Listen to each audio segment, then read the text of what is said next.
On Wednesday, March 2nd, members of the Needham community held a vigil for those affected by the Russian invasion into Ukraine.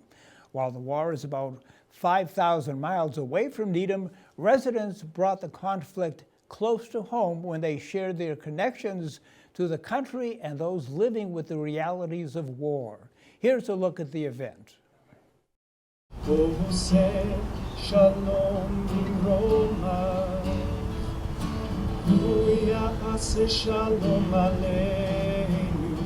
Our hearts are aching as we watch fear and terror being inflicted upon Ukraine.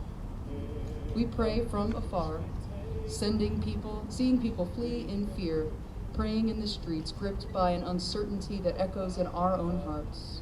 We are first-generation Ukrainian Americans. Our parents immigrated to the United States as refugees coming from Kiev and Odessa, respectively. Since then, my sister, Ilana, and I have grown up here in Needham. Many of you know us as former classmates, as friends, colleagues, and so much more. We are your neighbors.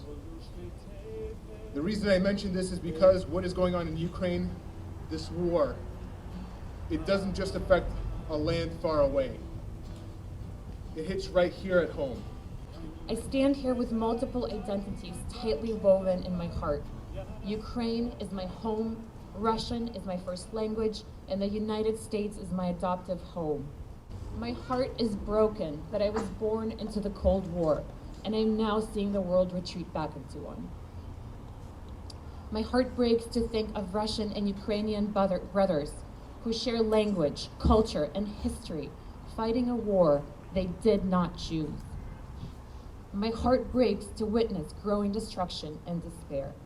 To give everyone a perspective, yesterday, the Holocaust Memorial of Babyn Yar was bombed.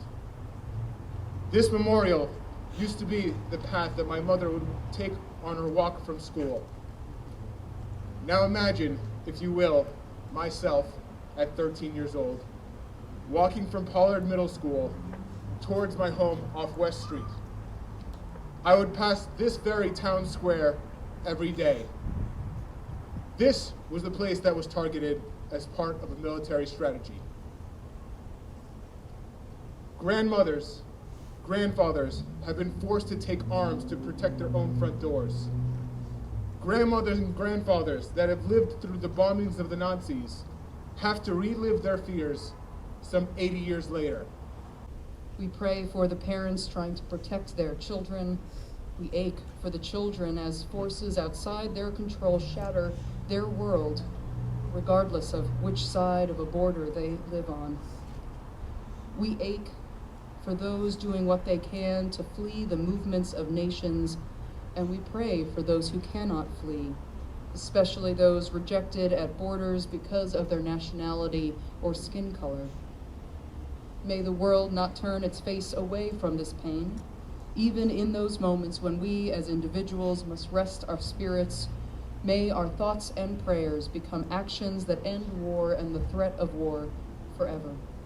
May we live to see the day when war and bloodshed cease, when a great peace will embrace the entire world, when nation will not threaten nation, and humankind will not again know war. All normalcy, safety, and humanity has been taken away from millions of people, which is why we are here to ask all of you to listen to us and to hear us today. We are here to bring a little humanity back to Ukraine. My family, friends, organizations such as Dance Fever Studio in Newton, DHL, Staples, and dozens of other donors have come together to help donate goods and funds for us to send overseas to Romania and neighboring countries to aid refugees. For the sake of my country, for the sake of my people, and for the sake of my children, help me to plant seeds of peace in Ukraine and Russia and here at home. We can come together to help aid and heal a community and a country that has been torn apart. We, as Needham Rockets, as Bostonians, as Americans, as human beings, need to come together and support our brothers and sisters in Ukraine.